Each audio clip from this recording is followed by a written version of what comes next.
जय Jagannath. Hello friends, welcome to my channel. आज ये वीडियो में प्लस 3 थर्ड सेमिस्टर रो हिस्ट्री ऑनर्स रो कोर पेपर VI बा कोर पेपर 6 रो यूनिट 2 रो लॉन्ग क्वेश्चन आमे डिस्कशन करबा। देखंतु आमे यूनिट 1 रो लॉन्ग क्वेश्चन टा डिस्कशन करिना तो यूनिट 1 नो या पूर्व वीडियो रे या पर वीडियो रे आमे डिस्कशन कर दबा।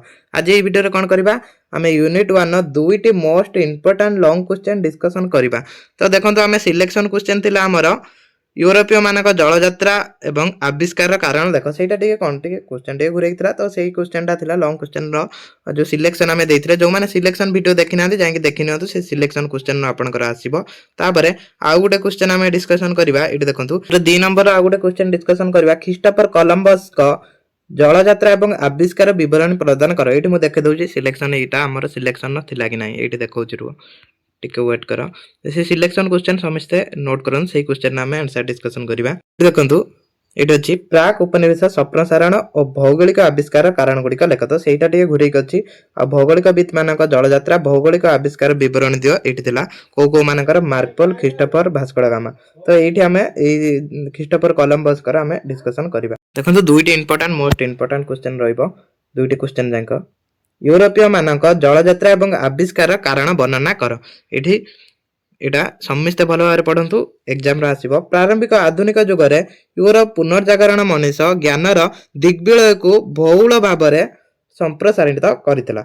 नूतन उद्भावन सहित यह जलपथरे भौगोलिक आविष्कार पाई मनीष मन रे आशा संचार करथिला। सेही समय कोन हेतिला ना भौगोलिक आविष्कार हेतिला। भौगोलिक माने कोन जलपथ सब जलपथ माध्यम रे विभिन्न देश को जाई सेटारे बसति स्थापन करथिले, उपनिवेश स्थापन करथिले। तो सेठी भौगोलिक आविष्कार करथिले जा द्वारा सब देश सहित से माने वाणिज्य कारोबार करि पारथिले। असीम समुद्र सीमाहीन जलराशि को अतिक्रम करी जलपथरे नूतन देश आविष्कार करथिला। पृथ्वी इतिहास पाई अविस्मय घटना। एटा गोटे पृथ्वी इतिहास रो गोटे अविस्मय घटना थिला। काहे ना सेतबेले लोकंकर धारणा थिला जलरे जलदिष्टु माने रहउचंती, जो माने कोन करंती ना समस्तिंकु सेटिक जो माने जाआंती सेमानकु सेमाने कोन मारि दियंती, माने अपहरण करंती। से बेला समस्तकर अंधविश्वास थिला आगुरु। ए दुस्साहसिक पदक्षेप माध्यम रे जेउ माने असंभव को संभव करथिले सेमाने थिले यूरोप रो प्रथित जसा नाविक ख्रीष्टोफर Columbus, Vasco da Gama, Ferdinand Magellan, Francis Drake. एमानक भितरु देखिबे जनकर 5 मार्किया क्वेश्चन जण 2 जनकर 5 मार्किया क्वेश्चन आसीबो। ए 4 जण भितरु 2टा 5 मार्किया क्वेश्चन आसीबे देखिबो आसीबो। तापरे यूरोप रे करा जाइथिबा ए भौगोलिक आविष्कार पई अनेक गुडाक कारण दायी थिला जा तत्कालीन सामाजिक, राजनीतिक, आर्थिक, धर्म संबलित थिला। सेही प्रमुख कारण निम्न रे उल्लेख कराला। से सब कारण कोन क्रुसेद युद्धर ज्ञान। एटी प्रथम कारण क्रुसेद युद्धर कारण। द्वादश एवं त्रयोदश शताब्दी मुसलमान एवं ख्रीस्टियन मानक मध्य क्रुसेद युद्ध चालुला बेले यूरोपीय माने बाध्य होई भूमध्य सागर रे यातायात करने को लगिले। जेहेतु से समय युद्ध चलता से यूरोप माने कौन कले ना बाध्य हेले सी किमी यातायात करेंगे से भूमध्य सागर अंचल देकी यातायात कले। समुद्र पथरे गमनागमन फल समुद्र विषय जल राक्षस एवं भयंकर जीवजंतु प्रति भय कमिगला। जेहेतु सी सब समुद्र गले ताने जो जल दृष्टि प्रति जो भय थिला सेटा तांकर कमिगला। क्रमे समुद्रकूल अंचल रे शहर, बंदर, वाणिज्य केन्द्र स्थापित हेबारु समुद्र रे यूरोपीय माने अभ्यस्त हुई वाणिज्य चलाइले। जेहेतु तांकर धीरे धीरे कौन है साहस बढ़ला से माने समुद्र बाटे वाणिज्य चलैले। कहीं समुद्र बाटे बहुत कम समय वाणिज्य कारोबार हो पारथुला। तापरे मार्कोपोलो का भ्रमण वृत्तांत एटा मध्ये गोटे कारण थिला जलपथ आविष्कार। तो ये सब पॉइंट करके लिखिबे। त्रयोदश शताब्दी रे सुप्रसिद्ध भेनिसीय भ्रमणकारी मार्कोपोलो 1272 ख्रीष्टाब्द रे इटाली रो जलपथ रे यात्रा आरंभ करी सुदूर चीन देश पर्यंत पथरे अनेक देश एवं अनेक जाति लोकों को देखा पाइथिले। से कौन करथिले ना से देखंतु भेनिस रा भ्रमणकारी थिले किए मार्कोपोलो। से 1272 ख्रीष्टाब्द रे इटाली को जलपथ यात्रा करथिले। इटाली रु हला इटाली रु माने इटाली रु अन्य जो चीन देश को से Armenia, Palestine, Mesopotamia, पारस्य, birth, Pamir, कासागड़ ये सब स्थान रे जाइकी कौन करथिले पैकिंग नगरी ये सब स्थान से पहुंचीथिले। सेटार से ब्रह्मदेश, जापान आदि एशिया राष्ट्र भ्रमण को जाइथिले। जा द्वारा कौन होला धीरे धीरे से जो भ्रमण द्वारा तांकर जो अंधविश्वास थिला सेटा दूर होला। से साहस कले ସମୁଦ୍ରରେ ଜଳପଥ ଆବିଷ୍କାର କରିବା ନାଗି। ତାପରେ ନାବିକ କମ୍ପାସ, ଏଇଟା ହେଲା ଦିଗ ନିର୍ଣ୍ଣୟ ଯନ୍ତ୍ର। ପୂର୍ବରୁ କଣ ଥିଲା? ନାବିକ କମ୍ପାସ ନଥିଲା। ତ୍ରୟୋଦଶ ଶତାବ୍ଦୀର ଶେଷ ଭାଗକୁ ୟୁରୋପରେ ଦିଗ ନିର୍ଣ୍ଣୟ ଯନ୍ତ୍ର ବା ନାବିକ କମ୍ପାସ ଉଦ୍ଭାବନ ହେବା ଫଳରେ ସମୁଦ୍ର ଯାତ୍ରା ଅଧିକ ସରଳ ଓ ନିର୍ଭରଯୋଗ୍ୟ ହୋଇପାରିଲା। କାହିଁକି ସରଳ ହୋଇପାରିଲା? ଯୋଉ ନାବିକ କମ୍ପାସ ଦ୍ୱାରା ସେମାନେ ଦିଗ ନିର୍ଣ୍ଣୟ କରିପାରିଲେ। କୋଉଟା ଧର ଦକ୍ଷିଣ ଦିଗ, କୋଉଟା ଉତ୍ତର ଦିଗ, ସେଇ ଦିଗଟା ଏମାନେ ନିର୍ଣ୍ଣୟ କରିପାରିଲେ। କାହା ଦ୍ୱାରା? ନାବିକ କମ୍ପାସ ଦ୍ୱାରା। ପୂର୍ବ କାଳରେ ନାବିକ କମ୍ପାସ ନାବିକ ମାନେ ପୂର୍ବରୁ ସେମାନେ କଣ କରୁଥିଲେ? ଯୋଉ ସେମାନେ ସୂର୍ଯ୍ୟ ଆଉ ଚନ୍ଦ୍ର ଦେଖିକି ତାରା ମାନଙ୍କ ଅବସ୍ଥିତି ଲକ୍ଷ୍ୟ କରି ଦିଗ ନିର୍ଣ୍ଣୟ କରୁଥିଲେ। କିନ୍ତୁ ସେଇ ସମୟରେ କଣ ତାଙ୍କୁ ଅସୁବିଧା ହେଉଥିଲା? ନାବିକ କମ୍ପାସ ସାହାଯ୍ୟରେ ସେମାନେ ଦିଗ ନିର୍ଣ୍ଣୟ ତାଙ୍କୁ ସହଜ ହେଇଗଲା। ପ୍ରତିକୂଳ ପାଗରେ ନାବିକ ମାନେ ସମୁଦ୍ରରେ ଦିଗହରା ହୋଇ ଦୁର୍ଘଟଣାଗ୍ରସ୍ତ ହେଉଥିଲେ। ଯେହେତୁ ସେମାନେ ସେତେବେଳେ ନାବିକ କମ୍ପାସ ନଥିଲା, ସେ ଦିଗହରା ହେଉଥିଲେ, ଯାହାଦ୍ୱାରା ଦୁର୍ଘଟଣାଗ୍ରସ୍ତ ହେଉଥିଲେ, ଆଉ କୋଉଠି ଅଞ୍ଚଳକୁ ପଳାଉଥିଲେ। ଫଳରେ ଦୂରବର୍ତ୍ତୀ ସ୍ଥାନକୁ ଯାତ୍ରା କରିବା କଷ୍ଟସାଧ୍ୟ ଥିଲା। ସେଇଥିପାଇଁ ଯେହେତୁ କମ୍ପାସ ସେ ସମୟରେ ନଥିଲା, ସେ ଦୂରବର୍ତ୍ତୀ ସ୍ଥାନକୁ ଯାଇପାରି ନଥିଲେ। କିନ୍ତୁ ନାବିକ କମ୍ପାସ ଉଦ୍ଭାବନ ପରେ ସେ ଦିଗ ନିର୍ଣ୍ଣୟ କଲେ, ଯାହାଦ୍ୱାରା ଦୂର ଦୂର ସ୍ଥାନକୁ ମଧ୍ୟ ପରିଭ୍ରମଣ କରିପାରିଲେ, ଜଳପଥ ଗୁଡାକ ଆବିଷ୍କାର କରିଥିଲେ। ତାପରେ ୟୁରୋପୀୟ ମାନେ ଜଳପଥରେ ବାଣିଜ୍ୟ, ୟୁରୋପୀୟ ମାନେ କଣ କରୁଥିଲେ? ଜଳପଥରେ ବାଣିଜ୍ୟ କାରବାର କରୁଥିଲେ। ବହୁ କାଳରୁ ପ୍ରାଚ୍ୟ ଏବଂ ପାଶ୍ଚାତ୍ୟ ଜଗତ ମଧ୍ୟରେ ବାଣିଜ୍ୟ ବ୍ୟବସାୟ ପ୍ରଚଳିତ ଥିଲା। ତୁର୍କୀ ମୁସଲମାନ ମାନେ କନଷ୍ଟାଣ୍ଟିନୋପଲ 1453 ଖ୍ରୀଷ୍ଟାବ୍ଦରେ ଅଧିକାର କରିବାରୁ ବାଣିଜ୍ୟ ପାଇଁ ବ୍ୟବହୃତ ସ୍ଥଳପଥ ଗୁଡିକ ୟୁରୋପ ମାନେ ବ୍ୟବହାର କରିପାରିଲେ ନାହିଁ। ସେମାନେ ସ୍ଥଳପଥ, ଦେଖନ୍ତୁ ସ୍ଥଳପଥ ଠାରୁ କଣ ହଉଥିଲା? ଜଳପଥରେ ସହଜ ଆଉ ଶୀଘ୍ର ବାଣିଜ୍ୟ କାରବାର ହେଇପାରୁଥିଲା। ତେଣୁ ସେମାନେ କଣ କରୁଥିଲେ? ବାଣିଜ୍ୟ କାରବାର ଜଳପଥ ମାଧ୍ୟମରେ କରୁଥିଲେ। ଏସିଆ ଦେଶର ଅନେକ ପଦାର୍ଥ ସ୍ଥଳପଥରେ ୟୁରୋପକୁ ଆସୁଥିଲା। ବିଶେଷତଃ ପ୍ରାଚ୍ୟ ମସଲା ଉପରେ ଶୀତ ପ୍ରଧାନ ପାଶ୍ଚାତ୍ୟ ଅଧିବାସୀ ସର୍ବଦା ନିର୍ଭର କରୁଥିଲେ। ତୁର୍କୀ ମୁସଲମାନ ମାନେ ବାଣିଜ୍ୟ ପଥକୁ ନିଜ ନିୟନ୍ତ୍ରଣ ରଖିବାକୁ ୟୁରୋପ ସହର ବାଣିଜ୍ୟ ବ୍ୟବସାୟ କରିପାରିଲେ ନାହିଁ। ତେଣୁ ସେମାନେ ଜଳପଥରେ ପ୍ରାଚ୍ୟ ଦେଶ ସହିତ ବାଣିଜ୍ୟ ପାଇଁ ନୂତନ ଜଳପଥ ଆବିଷ୍କାର ପାଇଁ ଚେଷ୍ଟା କରି କୃତକାର୍ଯ୍ୟ ହୋଇଥିଲେ। ତାପରେ ନବଜାଗରଣ ମଧ୍ୟ ଗୋଟେ କାରଣ ଥିଲା। ପଞ୍ଚଦଶ ଶତାବ୍ଦୀ ବେଳକୁ ୟୁରୋପର ନବଜାଗରଣ ବା ରେନେସାଁ ସୂତ୍ରପାତ ହେଲା। ଚିନ୍ତାଶୀଳ ବ୍ୟକ୍ତିମାନେ ପୃଥିବୀର ଗୋଲ ବୋଲି ପ୍ରମାଣିତ କରିବାକୁ ଲାଗିଲେ। ସେମାନେ ପ୍ରମାଣ କଲେ କି ପୃଥିବୀ ଗୋଲ, ସମୁଦ୍ର ତଥା ମହାସମୁଦ୍ର ଭୟଙ୍କର ନୁହେଁ ବୋଲି ଅନ୍ଧବିଶ୍ୱାସ ଦୂର ହେଲା। ଯୋଉ ଜଳଦସ୍ୟୁ ମାନଙ୍କର ଯୋଉ ଭୟ ଥିଲା, ସେଇ ଅନ୍ଧବିଶ୍ୱାସଟା ସେତେବେଳେ ଦୂର ହେଇଯାଇଥିଲା। ଜ୍ଞାନ ପରିସର ବୃଦ୍ଧି ସଙ୍ଗେ ସଙ୍ଗେ ପୃଥିବୀର ବିଭିନ୍ନ ଦେଶ ବିଦେଶ ବିଷୟ ତଥ୍ୟ ଜାଣିବାକୁ ସେମାନଙ୍କର ମଧ୍ୟ ଆଗ୍ରହ ଦେଖାଦେଲା। ଯାହାଦ୍ୱାରା ନବଜାଗରଣ କଣ ହେଇଥିଲା? ନବଜାଗରଣ ମଧ୍ୟ ଗୋଟେ କାରଣ ସାଜିଥିଲା। ଖ୍ରୀଷ୍ଟ ଧର୍ମ ପ୍ରସାର ପାଇଁ ଯୋଜନା, ସେମାନେ କଣ କରିଥିଲେ? ଦେଖନ୍ତୁ, ସେମାନେ ଯେହେତୁ ଖ୍ରୀଷ୍ଟିଆନ ଥିଲେ, ଖ୍ରୀଷ୍ଟ ଧର୍ମର ପ୍ରଚାର ପାଇଁ ସେମାନେ ବିଭିନ୍ନ ଜାଗାର ଜଳପଥ ବିଭିନ୍ନ କଣ ପ୍ରସାର କଲେ, ଧର ଅନ୍ୟ ଜାଗାକୁ ଯାଇକି ତାଙ୍କର ପ୍ରଚାର କରିବାକୁ ପଡିବ। ତେଣୁ ସେମାନେ କଣ କରୁଥିଲେ? ଜଳପଥ ଆବିଷ୍କାର କରିକି ସେମାନେ ଜଳପଥରେ ଯାଇକି ଅନ୍ୟ ଭୂଖଣ୍ଡରେ ପହଞ୍ଚିକି ସେଠି ଖ୍ରୀଷ୍ଟ ଧର୍ମ ପ୍ରଚାର କରୁଥିଲେ। ଏଇଟା ମଧ୍ୟ ଗୋଟେ କାରଣ ଥିଲା। ତାପରେ ପର୍ତ୍ତୁଗାଲ ଭୂମିକା, ପର୍ତ୍ତୁଗାଲର ଅଧିକ ନାବିକ ମାନେ ସବୁ କଣ ପ୍ରସିଦ୍ଧ ଥିଲେ? ପର୍ତ୍ତୁଗାଲ ର ନାବିକ ମାନେ ସେମାନେ କଣ କରିଥିଲେ? ଭୌଗୋଳିକ ଆବିଷ୍କାର ପାଇଁ ସେମାନେ ସବୁ ଉଦ୍ୟମ କରିଥିଲେ। ସେଥିପାଇଁ ପଞ୍ଚଦଶ ଶତାବ୍ଦୀ ୟୁରୋପ ପର୍ତ୍ତୁଗାଲ ରାଜ୍ୟ ସମୁଦ୍ର ଯାତ୍ରା ପାଇଁ ବିଶିଷ୍ଟ ସ୍ଥାନ ଅଧିକାର କରିଛନ୍ତି। ସେମାନେ କଣ ପଞ୍ଚଦଶ ଶତାବ୍ଦୀରେ ସେମାନଙ୍କର ସ୍ଥାନ ଅଧିକାର କରିଛନ୍ତି। ସମୁଦ୍ର ମଧ୍ୟରେ ଦୁଃସାହସିକ ଜଳଯାତ୍ରା କରି ନୂତନ ଭୂଖଣ୍ଡ ବାଣିଜ୍ୟ ବ୍ୟବସାୟ ଉପନିବେଶ ପ୍ରଚାର ଧନ ସଂଗ୍ରହ କରିବା ସେମାନଙ୍କର ପ୍ରମୁଖ ଉଦ୍ଦେଶ୍ୟ ଥିଲା। ସବୁ କଣ ବିଭିନ୍ନ ଦେଶକୁ ଉପନିବେଶ ସ୍ଥାପନ କରିବେ, ବାଣିଜ୍ୟ ବ୍ୟବସାୟ କରିବେ, ଧନ ସମ୍ପତ୍ତି ଆଣିବେ। ତ ସେଇଟା ତାଙ୍କର ଲକ୍ଷ୍ୟ ଥିଲା। ତେଣୁ ସେମାନଙ୍କର ମଧ୍ୟ ଭୂମିକା ଥିଲା। ଏଇଟା ମଧ୍ୟ ଗୋଟେ କାରଣ ଥିଲା। ଏହିପରି ବିଭିନ୍ନ କାରଣ ଯୋଗୁଁ ଜଳପଥରେ ଭୌଗୋଳିକ ପଥ ଆବିଷ୍କାର ସୁଗମ ହୋଇଥିଲା। ଏହି ଆବିଷ୍କାର ପାଇଁ ୟୁରୋପୀୟ ମାନେ ସ୍ୱତନ୍ତ୍ର ସ୍ଥାନ ଅଧିକାର କରିଛନ୍ତି। ଏଇଥିପାଇଁ ସେମାନେ ସ୍ୱତନ୍ତ୍ର ସ୍ଥାନ ଅଧିକାର ମଧ୍ୟ କରିଥିଲେ। ଖ୍ରୀଷ୍ଟୋଫର କଲମ୍ବସ ଜଳଯାତ୍ରା ଏବଂ ଆବିଷ୍କାର ବିବରଣୀ ପ୍ରଦାନ କର। ତାଙ୍କ ଜଳଯାତ୍ରା ଆଉ ଆବିଷ୍କାର ବିବରଣୀ ପ୍ରଦାନ କରିବା।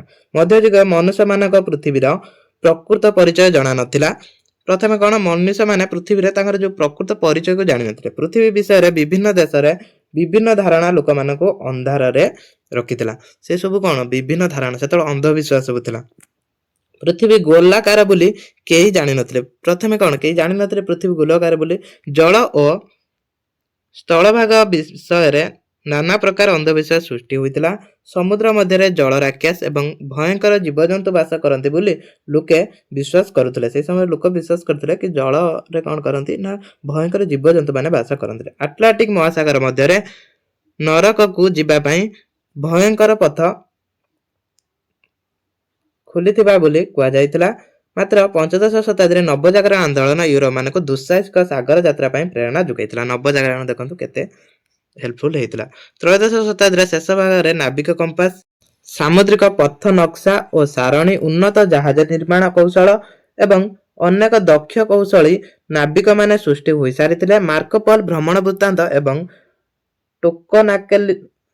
ଟୁସକାନେଲିଙ୍କ ପୃଥିବୀ ଗୋଲାକାର ବୋଲି ଭୌଗୋଳିକ ପ୍ରମାଣ ଜନମାନସକୁ ଅନୁସନ୍ଧାନରେ ଜାଗ୍ରତ କରିଥିଲା। ଏଗୁଡ଼ା ହେଲା ଡେଫିନେସନ୍ ଲେଖିବେ। ତାପରେ ଏଇଠି ଦେଖନ୍ତୁ ଖ୍ରୀଷ୍ଟୋଫର କଲମ୍ବସ୍ ବିଷୟରେ ଆମେ ପଢ଼ିବା। ତାଙ୍କର କୃତିତ୍ୱ, ତାଙ୍କ ଜଳପଥ କିଭଳି ସେ ଆବିଷ୍କାର କରିଥିଲେ। ଜେନୁଆର ଏକ ଦରିଦ୍ର ପରିବାରରେ 1451 ଖ୍ରୀଷ୍ଟାବ୍ଦରେ ଜନ୍ମଗ୍ରହଣ କରିଥିବା ଏହି ସାହସୀ ନାବିକ ଖୁବ୍ ଉଚ୍ଚ ଅଭିଳାଷୀ ଥିଲେ। କୋଉଠି ଜନ୍ମଗ୍ରହଣ କରିଥିଲେ? ଜେନୁଆରେ ହେଲା। ଜେନୁଆରେ ଗୋଟେ ଦରିଦ୍ର ପରିବାରରେ କେବେ 1451 ସେ ଜନ୍ମଗ୍ରହଣ କରିଥିଲେ। ଯୁବାବସ୍ଥାରେ ସେ ପର୍ତ୍ତୁଗାଲର ନୌବିଭାଗ ଯୋଗ ଦେଇ ବ୍ରିଟେନ, ଆଇସଲ୍ୟାଣ୍ଡ ଇତ୍ୟାଦି ରାଷ୍ଟ୍ରକୁ ଗସ୍ତ କରିଥିଲେ। ସେ କ'ଣ କରିଥିଲେ? ପୂର୍ବରୁ ମଧ୍ୟ ତାଙ୍କ ଯେତେବେଳେ ଯୁବ ବୟସରେ ସେ ନୌଯାତ୍ରା କରୁଥିଲେ, ବ୍ରିଟେନକୁ ଆଇସଲ୍ୟାଣ୍ଡକୁ ଯାଇଥିଲେ। ସେ ଟୁସକାନେଲିଙ୍କ ଭୌଗୋଳିକ ପୁସ୍ତକ ଦ୍ୱାରା ଅନୁପ୍ରାଣିତ ହୋଇ ଗୋଲାକାର ପୃଥିବୀର ପଶ୍ଚିମ ଦିଗରେ ଥିବା ଆଟ୍ଲାଣ୍ଟିକ ମହାସାଗରରେ ଯାତ୍ରା କରି ପୂର୍ବରେ ଥିବା ଚୀନ ଓ ଭାରତ ଆଦି ଦେଶରେ ପହଞ୍ଚିବା ପାରିବେ ବୋଲି ଏକ ପ୍ରକଳ୍ପ ପ୍ରସ୍ତୁତ କରିଥିଲେ। ସେ କ'ଣ ମାନେ ଗୋଟେ ଟାର୍ଗେଟ ରଖିଥିଲେ କି ସେ ଚୀନ ଭାରତରେ ଯାଇକି ପହଞ୍ଚିବେ। ତାଙ୍କ ଏହି ସ୍ୱପ୍ନ ପ୍ରକଳ୍ପ କାର୍ଯ୍ୟ କରିବାକୁ ସେ ଦୀର୍ଘ 18 ବର୍ଷ କାଳ ପର୍ତ୍ତୁଗାଲ ଓ ସ୍ପେନ ଶାସକମାନଙ୍କୁ ପ୍ରବର୍ତ୍ତାଇଥିଲେ। ବହୁଦିନ ପର୍ଯ୍ୟନ୍ତ ତାଙ୍କୁ କେହି ଆର୍ଥିକ ସାହାଯ୍ୟ ଦେଲେ ନାହିଁ। ସେ କ'ଣ ଆର୍ଥିକ ସାହାଯ୍ୟ ନହେଲେ ସେ କେମିତି ଯିବେ?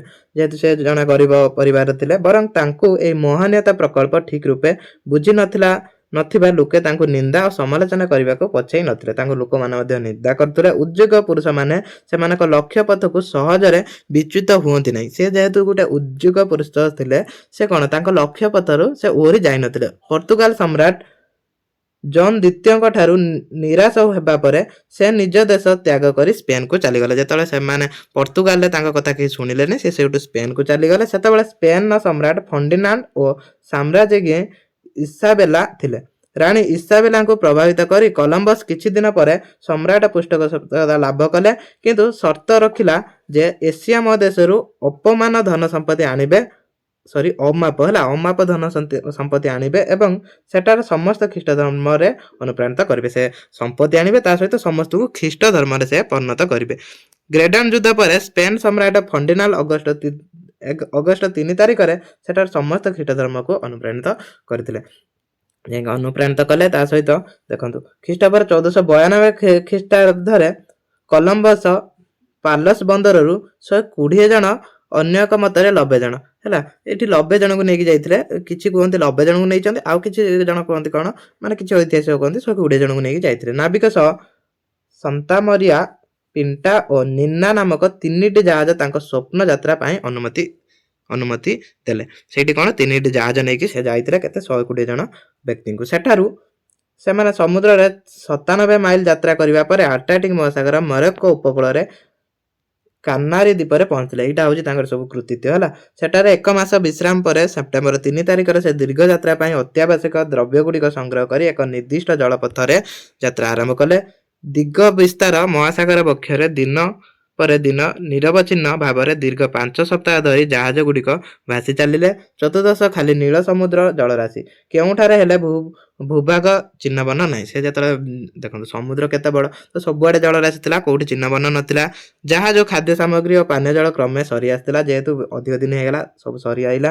ନାବିକମାନେ ହତୋତ୍ସାହିତ ହୋଇପଡ଼ିଥିଲେ। ସେମାନଙ୍କୁ ମଧ୍ୟ କେତେକ ବିଦ୍ରୋହୀ ହୋଇ ଉଠି କଲମ୍ବସକୁ ହତ୍ୟା କରି ସମୁଦ୍ରରେ ଫିଙ୍ଗି ଦେବେ ଫେରିଯିବାକୁ ମନସ୍ଥ କଲେ। ଯେ ସେମାନେ କ'ଣ ଯେହେତୁ ଖାଇବାକୁ ମିଳିଲାନି, ସେମାନେ କ'ଣ କଲେ କହିଲେ ୟାଙ୍କୁ ମାରିକି କ'ଣ କରିବା, ସମୁଦ୍ରକୁ ଫିଙ୍ଗିଦେବା। କିନ୍ତୁ କଲମ୍ବସ ଅସୀମ ଧୈର୍ଯ୍ୟ, ସାହସିକତା, ଆତ୍ମବିଶ୍ୱାସ ଏବଂ ଚତୁରତାପୂର୍ଣ୍ଣ କଥନ ଶୈଳୀ ସେମାନଙ୍କ ମାନସିକତା ପରିବର୍ତ୍ତନ ଆଣିଲା।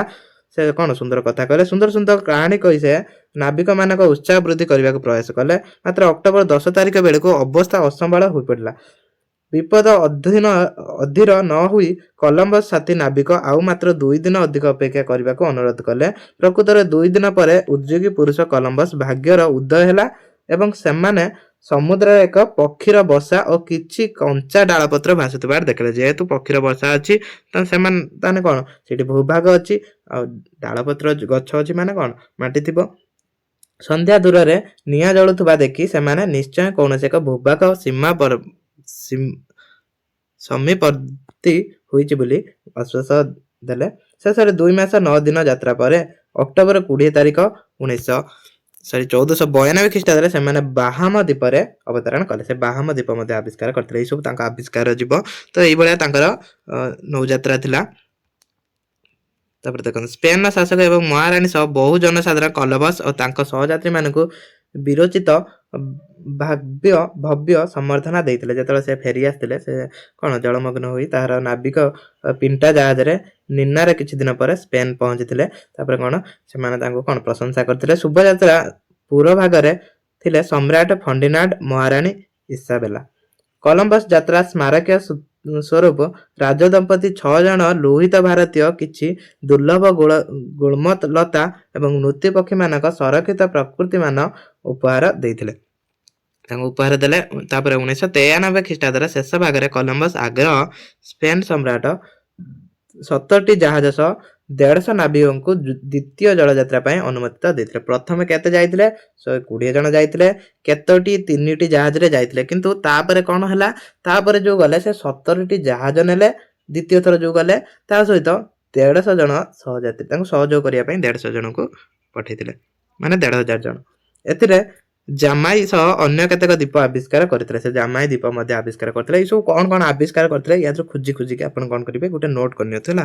ଖୋଜିକି ନୋଟ୍ କରିନିଅନ୍ତୁ, ସେଇଆ ମନେ ରଖନ୍ତୁ। ତାପରେ ଏଇସବୁ ଲେଖିବେ। ଦେଖନ୍ତୁ ଏ ଯେତିକି ଅଛି ସବୁ ଲେଖିବେନି, ଆପଣ କ'ଣ ଟିକେ ମେନ୍ ଯୋଉ ସାରାଂଶ ବାଛିକି ଲେଖିବେ। ତାପରେ ଭାସ୍କୋ ଡା ଗାମା ବିଷୟରେ ଆମେ ନେକ୍ସଟ ଭିଡ଼ିଓରେ ପଢ଼ିବା।